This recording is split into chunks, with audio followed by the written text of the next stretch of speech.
Welcome back to Pranab बिरादर blogs आणि राम राम सगळ्याला. आलतो भावाच्या शेतात. आज म्हणलं ग इथं आलं की ब्लॉग तर बनवायचं लागते. तर चला तर दाखवतो मग मामा काय म्हणतो. इथं होतं बघा चालू सायळ इथं निघालतं म्हणून बाहेर काढण्यासाठी ह्यांचे तरमळ चालू होते. कारण हे सगळे सायळ पण खातात म्हणा. आपल्याकडं तर काही खात नाहीत, पण हे बाहेरली जी ऊसतोडीला आलेली आहेत ती खातात म्हणून. तर बघा कसं काढतात आणि काय नाही पुढे दाखवणार.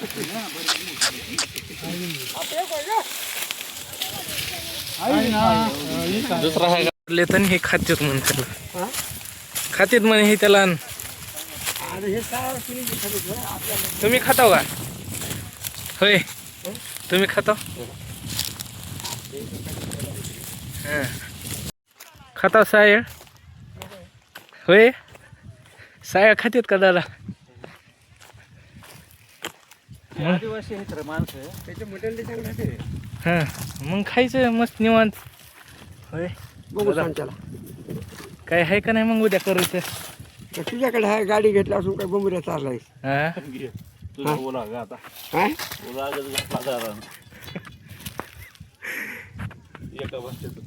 होय मालक. होय दादा देऊ हो. उद्या काय करायचं काय की हे ठेवलं का नाही नियोजन करायचं तुझ्या पप्पा. हो दादा आपण लय झालं. त्याच्या पाय हातात धरून एका पिकरांना त्याने घोष्यातच आडवं केलं ते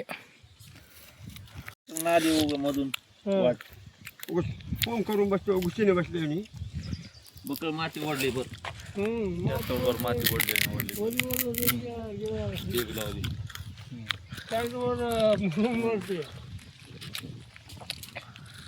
एक 1.5 फूट खोल असेल मला. तेलामध्ये टाकायला नेमकं त्या काट्याचा काय उपयोग होतो? तेच म्हणायचं त्या कोणाला आजार राहतं, कोणाला काही राहतं ना, मग त्या काटाचा तेल जातं ना, ते काटाचा मग भिजून जातं.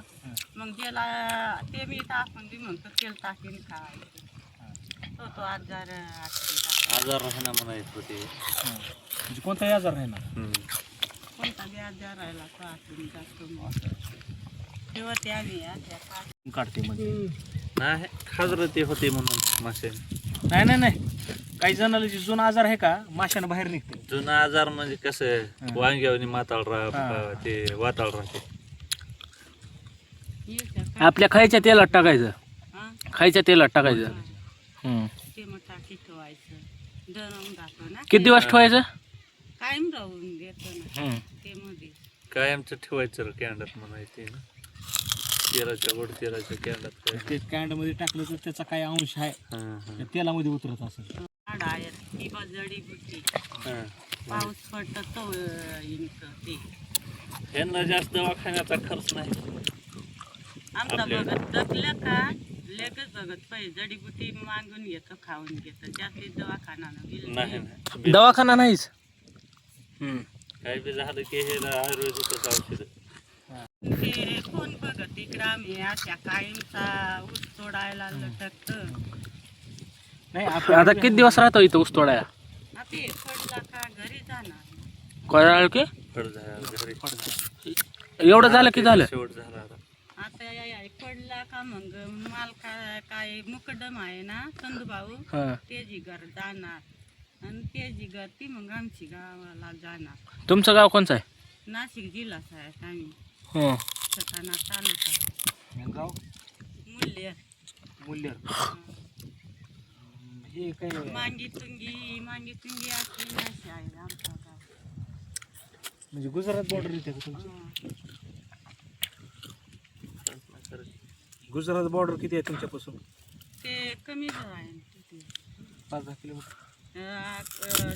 काय भाडा 2 माणसाचे 500 रुपये लागले. शाळा जी शिकतो ना, पण ते काय मास्तर काय नाही शिकतात बरोबर. आमच्या गावामध्ये विषय आहे. शिकवत नाहीत म्हणाल नीट. मग आता तुम्ही असे लेकर घेऊन फिरवल्यावर तिथं कोण हे करणार? ते मग काय ते ज्या शिकतो तर शिकतो आणि आमच्या आदिवासीला लोकांना नोकरी काय देतो पका पैसा मागतो. पैसे राहणार द्यायला. नाही नाही गव्हर्नमेंट एस टीचे जागा अशी रिकाम्या राहतात. तुमचं जर एक जर माणूस शिकला शिक्षणाचं नाहीच हो त्यांना तेवढं म्हणजे नादच नाही. हे जिल्हा परिषदला 5वी 7वी पर्यंत ओढून येऊन उभे नाव काढाय शिकवले. ह्याने काय आता हे म्हणते की आपलं अश्विन त्यांना आपली बोललेली भाषा कळणार त्यांची आपल्याला. आणि हे ऊस तोडीला आले का इकडं झालं व शाळा रिकाम्याच काय का नाही. ह्याने पोटा पाण्याचं बघणार. आमची बाग शेती आहे जे ना पाणी राहतं तो पाणी भरतंच आमची अख्खी शेती कोरडच आहे. पाणी पडतं तर ती शेती करत नाही. तुमच्याकडे काय पीक राहते? ज्वार बाजरी गहू मक्की सुया काय पिकतो. पण एवढाच पाणी नाही आमची बाजरी.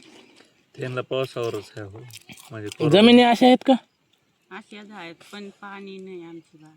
नद्या नाही का मोठ्या काही? नद्या आहेत पण कोरडच आमच्या. ते तुमची गत बागायतदार ना ते जे त्या येरमया राहतात आमच्या. मग आदिवासीले कोरड जमीन आहे मग पाणी वरती वरचा पडत तेवरच पिकाट. त्यांना कसं आहे भात बी त्या भागात द्राक्ष लावणारे शेतकरी ते मोठे मोठे आहेत गट त्याच्यामुळे ह्याला काही मिळत लागणार त्या नद्याचा आणि पाण्याचा. गरीब माणसं कडकडं कुठं राहणार.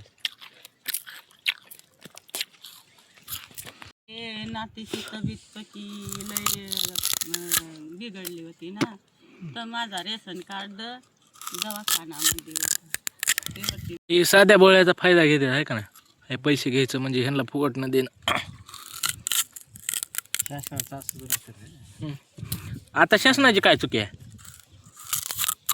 देणाऱ्याची चुकी आहे. खरा लाभार्थी तुम्ही देतच नाही. आमची 3 महिन्याच्या नंतर आपल्या यूट्यूब चॅनलवर ब्लॉग येऊ लागला आहे. कारण मधातली तर हिस्ट्री तुम्हाला माहीत आहे काय झालं तर काय नाही आपल्यासोबत.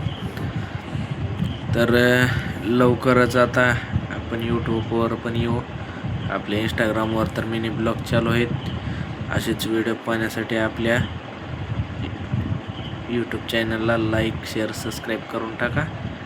भेटू लवकरच आपण.